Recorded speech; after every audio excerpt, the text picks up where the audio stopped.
Yeah, please go ahead and start. Okay. So here, oh wow, these are distinctly different from one another. So since these are so distinctly different than one another, we can approach this flight with one question in mind. And that question is, and I promise I'll draw a map in a second, is, well, let me draw a map now and we'll get to that question and we'll start tasting this moment.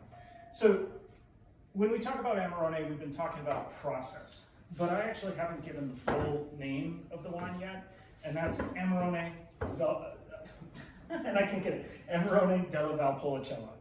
So Amarone della Valpolicella. So we've got the Amarone part, which is the appeasamento, the drying of the grapes. We don't have the Valpolicella part yet, and that's what we were talking about with Genie in the first flight. So here we're going to fill in that Valpolicella part and talk about it historically, how it relates to the production and hopefully the flavor of the wines. So Valpolicella is the region. So I'll give you inset, and then I'll give you the region map. So if you've got the boot of Italy, watch in the recording, I'll be so quiet, they'll be like, we can't hear you. Verona, Venice. So if this is Italy and I talk to you about Venice and then Verona, and Lake Garda is the big middle lake in central Italy. Verona is on the eastern side, but Lake Garda is kind of a middle dividing point in Italy and northern Italy. It's a little bit more towards the east, but it's a nice middle dividing point. If you think about it, Milan is over here. To just give you a sense, driving from Milan to Verona, I think is all of 3 hours. You know, so driving on to Venice is maybe an hour and a half. So one of the things when I first did that drive is you hit an amazing stretch of history, an amazing stretch of different countries, conquerors, people, and it's all of less than me driving to see my parents in Des Moines. So you hit an amazing stretch of all kinds of different wine and wineries coming in. Shakespeare didn't put his plays in between here and Des Moines. No, he didn't. Yes. Not many, but some. Also, if you, on that note, if you ever get a chance, downtown Verona is still a Roman city, and it still has a functioning opera coliseum. So in the Roman Colosseum, they do opera. So it's an amazing place to go and see. It is also the home of Vin Italy, which hopefully they'll have again soon. But Vin Italy is the largest Italian wine industry session, Italian wine industry conference that you get year-round. You do have to have an invitation, otherwise they just ignore you. But Verona is the center of it. It has some amazing wine bars too. So, okay, so here, starting with this, just outside of Verona, right here is the region of Valpolicella. So that's the region of Valpolicella, and that is the now called Valpolicella Classico. Now we talked about Amarone starting in the 1960s with clean, modern wines. What happens is by 1980, Amarone is experiencing an enormous boom, and in particular, an enormous export boom to the United States. And I think this is actually an interesting thing, and it provokes our first conversation note that it's a gateway wine into Italian wine. And I think it's a gateway wine because of the flavors, the concentration, and the alcohol. But that was very, very clear by the 1980s. The other thing is, if you look at the price points, and these prices are 30, 65, and 50. But if you look at the price points of Amarone, and we step back and we take a look at our first flight, Pellegrini, $70, Skaya, $10, the fresh and fruity wine, $10 versus its big sister, $70. Producers think about that kind of thing, and they think, wait a second, I can make 7 times as much money per bottle, and I've got an export market that I'm not in that wants this stuff badly and doesn't want my $10 fresh and fruity wine. So everything points me towards making more Amarone. Well, the problem became, well, it's this tiny little zone. So let me blow it up. So if we've got if we're looking at central Italy, central northern Italy, and we've got Lake Garda here, and we've got the city of Verona here. Well, Amarone Classico sat outside the city like this, and still does. Classico. But the problem is it's fairly small. You can't produce a lot in it, and it's really hilly, so it's very hard to work. Well, 1980s, the rise of the export market, the rise of the idea that you can make good money on agriculture, but the zone is too small and too hard to work. Well, what's the answer? The answer is to expand the zone into the flatlands. So you get the expansion. I think this is called Valentina. The reason I don't know and don't memorize these things is because when I'm there, producers don't talk about this. I think because they don't want to say they're in the expanded zone and give the name of it. And then there's a further zone over here. And so all of these three zones become Valpolicella. And of course, with Valpolicella, it means across all three of these zones, you can make Amarone. Now the thing is, this zone, Classico, is hilly and steep and hard to work. These zones become progressively flatter and much, much easier to work. So you can make the powerhouse hitting Amarone wine, but producers often say, especially if in a Classico zone, it doesn't taste like what Amarone should taste like. It's been industrialized and commercialized. So we're gonna have this thought process for you as we again taste through these. Now how that relates to the last flight is, okay, here's Suave, right? So Suave now touches when it used to be very far away. So Suave used to be in no way really related to Valpolicella or its wines, and now it's kind of the white wine pairing for it, and a lot of producers, like Skya, will make a Suave. So then is that almost by Venice? It's still a little bit far from Venice. Yeah, I tend to lump it, but if you actually get the Hugh Johnson map and look, there's still a good more ways of flatland before you hit Venice. So, okay. Now here with this flight and this particular wine, I wanted to take you, and this is the relationship to it, I wanted to take you to the Classico zone, and I wanted to take you to a producer that really emphasizes the point to maybe not the neglect, but they really emphasize the point that Valpolicella should have a Classico, and the Classico zone should be the only zone for production, and the Classico zone further makes the best production. So the producer that is very into that is Sperry. And they are so into that to the point that they consider this their lead bottle. It's the Valpolicella Classico, and then they give it a proprietary name, which is Sant'Urbano. And Sant'Urbano refers to a specific hill in the Classico zone. So they are firm believers in the Classico zone being the best, and really the only place that Amarone should be grown. Now with Sant'Urbano, we get an interesting little add-on complexity, is that the Classico zone actually has 4 hillsides coming down, 4 fingers from the Alps. I don't know them all. One is Sant'Urbano, another is Nagar. If you go there, it becomes fairly obvious because places will be close as the crow flies and far away as you have to drive. So in the Classico zone, you definitely are winding down and then winding back up to get your next appointment, even if you can see them across the hillside. So hillside slopes, and hopefully, Sperry's belief, making much more profound and engaging and interesting wine. So, in a way, I think that's kind of interestingly borne out here when you smell the other two. Whew, they do smell radically different from this flame. Holy cow. I'm gonna set up really bad. Okay, so with that argument about Sperry, they also have done some things with Sant'Urbano because they do make an Amarone, they do make a Recioto, but they really, really strongly believe that this is their top wine. Now here, they actually do raisinate grapes. And we're gonna talk about raisination and partial raisination a bit more in the 3rd flight as we encounter Ripasso. So they do raisinate the grapes here, and they raisinate them for 30 days, so about half time. So it's, you could say, a baby Amarone.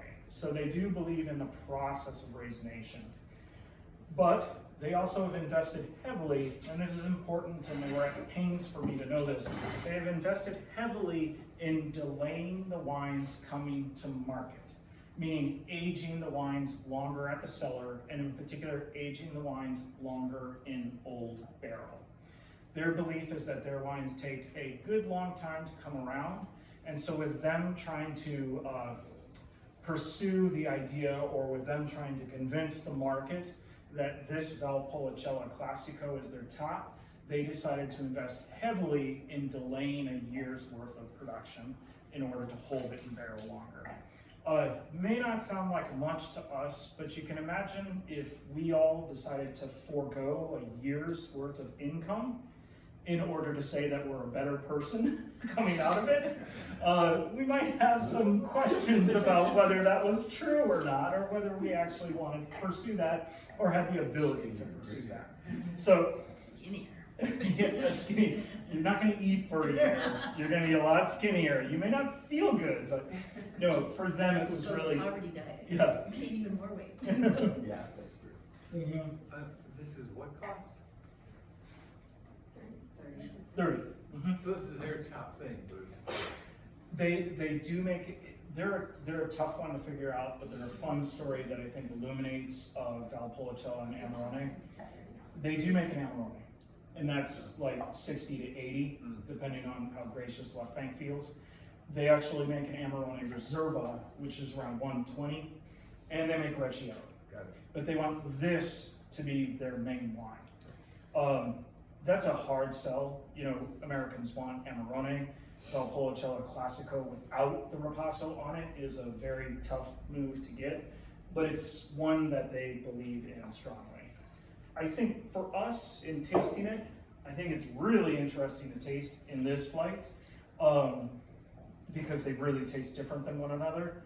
But I think they would also say it tastes more complex.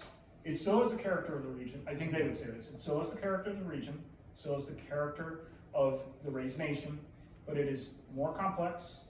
It's fresher wine. They've matured it longer, so it's got more depth to it. And it's from the Classico zone, so it has, again, more complexity and more elegance to it, and not just raisination. So I think they would argue that wines that present you just raisination are really, again, commercialized. So, but you know, whether you buy that or not, it's definitely a controversy across the region and across the zone of who's doing what and why. Is the delay, is it all barrel aged or is It's barrel, yeah. not bottled? It's not bottled. Yeah, they really believe in letting it go. And it was, again, I met I think it's 3 brothers and a sister, and they all 4 decided that to make this, and their thing really was also about money. They want this to be the lead wine, the most important wine, and to make it that way, they all felt that it would be better if it aged longer, and so they all made the commercial decision to hold it and take the pain of losing the year's income on it in order to make it more what it is. And he was deep into that. So I do think it actually kind of works in this lineup to showcase that. I mean, I think they're all different, but I think that one shows the level of what it can be. How long is it aged in total? It's 17 now, so this would be current for them. So what, 4 years, almost 5? So I think it make it 3 in barrel, plus bottle, but then ship time. So, and 3 in barrel is pretty substantial beyond most top Napa producers. So, okay. So Tenuta San Antonio, and maybe Sperry stole the thunder here, but I think it's a fun contrast to it. Tenuta so going back, with the increase in Amarone sales in the 1980s, and then the expansion of the zones here, the question I think would be, well, let's taste one from the expanded zones, the expanded flatland. And actually, I happen to firmly know that's Tenuta San Antonio. So they are in the expanded flatland of the Classico zone, or of Valpolicella, not the Classico zone. So this is 4 brothers who got together. They were agricultural farmers. The winery started in 1990. They realized what was going on with the advent of Amarone, and they decided to shift their farming, their agriculture, to grapes, and then also shift into wine production, and specifically aimed at Amarone. Now, I've met one of them. He seems like a very nice guy. He didn't speak hardly any English, and I speak no Italian, so I can't say anything really romantic. But I can say that it is a commercial, it's a family winery, but it's really dedicated towards commercial production. They got into it as farmers looking for a better life with the idea that they would produce Amarone. They are in the flatland area firmly of it. They wouldn't tell you that, but no, that is in fact the truth. So here I think it's interesting. If you're having it separate, I think it smells a little bit better. If you have it in the flight, I think it smells a little bit quirky, a little bit like a green tobacco if you have it in the flight, but if you pull it out and have it separate, it has more of a dark cherry character and a little bit of tobacco to it.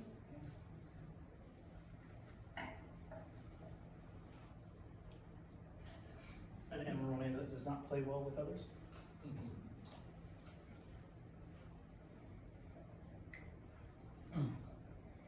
And certainly has a little bit more lift on the palate too.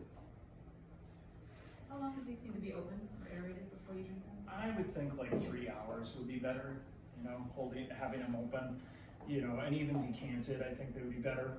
I think the traditional way, which really isn't traditional because I think most of the consumption comes or most of the production comes to the US, but the traditional way would be to like open it with the aperitif and then serve it near dessert. But I'm sure most of it in the US is just opened and drunk as like part of the meal, so. Jen, this is the one. I'm not sure, I don't remember which one it was now. I should have noticed. Okay. Yes. The wrong way on the non-classical. I think that's the difference in the taste between the flatlands and the classical. Is my particular way, but It's a bit of coffee. Okay, and this actually happens to me at Amarone tastings, is I kind of run out of thunder. So, meaning that I run out of material at this point, and I need like something else to help me along. Because, and I think it's part of this tasting, it's the big question of the tasting is, does the process of raisination, does the process of making Amarone itself kind of obliterate other details in the wine? You know, meaning obliterate the idea of the difference between the different zones, the idea of you know, what's going on in the wines is simply a process that you've done to it. Makes it more like beer production in a way, if you raisinate. So, I come to Buglione, and I've run out of stuff to say. That's why we need white burgundy. That's why we need white burgundy at this point. Let's just switch and taste like white burgundy. you want me to choose my favorite? Yeah, please, just go over and choose let's all choose our favorites and open white burgundy, and the tasting will be totally lost. Like, why did it do it? Oh, you know why? Yeah, we just did like burgundies. Yeah. So, you know, I wanna save it, but maybe I'll say it again and we'll work again in the next flight. I wanna save the material I've got, and I was debating where one of the wines in the next flight would naturally fit here, but I purposely separated it because of what's going on. That's Del Forno. So we'll hit Del comment Forno. that the raisination is present in all of them, but the differences highlight what is behind the raisination. So I might just drink one, and it's might overpower me with raisination, but being able to taste the flight. Yeah, and that's the other side of the coin. Is I do think that it does kind of show through, whether it's process or whether it's regionality. They do start to show through one another. So, or show through what's going on. So, okay, this is Buglione. I don't have much to say about this wine. I originally associated this producer with the Flatlands. They are less expensive Amarone. We've sold this before. This is actually the Valpolicella, Amarone Valpolicella Classico. So this would actually be in the Classico zone. So this is a wine that from them I'm not really associated with, and therefore don't have much to say, except that I want to talk about Del Forno in the next flight, and I want to put it there. So we'll start talking here, and then I'll do it again in the next flight. So if we think about Amarone in the 60s, and Allegrini finally getting the process of bacterial work into a scientific equation where it's making clean Amarone every time. And in the 1980s, the increase in production, the increase in sales. Well, in the 1990s comes the question of maybe hyper-modern, or how far can we go? How scientific can we make it, but also how extracted, how powerful can we make it? And that question, I think, has somewhat largely been slowed down, but certainly I saw by 2000 and really still somewhat producers going for as big as they could get. Well, so here the question becomes, if it's big already, how big can you get it, and how are you getting it that big? Well, one of the answers was that Amarone and Valpolicella used to be planted in a classic manner, meaning that you would have, vineyards, but they would be kind of standard Italian-looking vineyards. Well, if you adopt modern and particularly Bordeaux viticulture to those vineyards, meaning that you're going to plant a lot tighter spacing, and you're also going to green harvest, and then you're going to let it get riper, you can suddenly make, those producers would say, much higher quality level of wine. So a lot of producers, and specifically Del Forno, decided on very tight spacing of vines. So if the usual spacing of vines was about 2,000 per hectare, Del Forno, again, which we're going to taste in the next flight, but I assume is also going on here, pushed it to 8,000 and then to 12,000. So a six-fold increase in vines. And then the idea that you would also green harvest. So going through your vineyard and grapes that didn't look like they were going to mature in the beginning, snipping those off, meaning that they had shot berries in them, taking those off, and then close to harvest, grapes that weren't close enough or ripe enough, snipping those off. So dropping your production in order to focus that high density of vines to produce much more dramatic fruit, but much less of it. So again, that was Del Forno, but I assume it's going on here as well. The other major things were drying more, and some producers dry more, but I think as you dry more, you get more pressure on rot and mold in the winery. So coming in with more concentrated grapes is easier. And then in the 90s, the use of new barrique. So the shift from very large old vats to using French Burgundy styled small barrels that were new. So getting that toasty richness into your Amarone. And a lot of producers, again, Del Forno would be the example, pursued that as well. So that's all a little bit about Del Forno, but I think this Buglione showcases that a little bit. So in the richness of the flavors, but they're not as pruny, they're more kind of cherry fruit. There's also some spice character to it, which I assume is new barrel to it. I wouldn't say it's necessarily raisinated longer, but I think it's made or harvested later to get more fruit character out of it, raisinated the standard time, and then put into new barrique. It's also 16.5 alcohol, so it's higher than our others, even though they were high as well. Did you say 16.5? 16.5. So that would be considered dessert wine then, right? Because I think it's 15, and then this is 13. Wait, US I don't- laws, I thought like I don't- anything above 16 would be considered dessert. Or it's a different tax. Different tax. It's a different tax of 14.5. At 14.5. Oh, I Yeah, thought it went so up. 14.5 No, is the 14.5 to different tax. 19.9 or whatever. I don't know and that. 20 to Yeah, whatever, and then so spirits. 14.5 is the flavor. Yeah. Because when in my store in Chicago, we had to start adding in, like, because spirits got a $1.50 tax on them. Oh, So yeah. any bottle, so Chicago. you had to start raising everything by $1.50 and an extra 14 cents for a 14.5 to dessert Oh, to wine, do it, 7 cents for the normal, and 20 for the dessert wines. So that could be 16.5. Yeah. I'm so curious. It's just crazy. If you don't mind stopping. No. Yeah, those are really wild.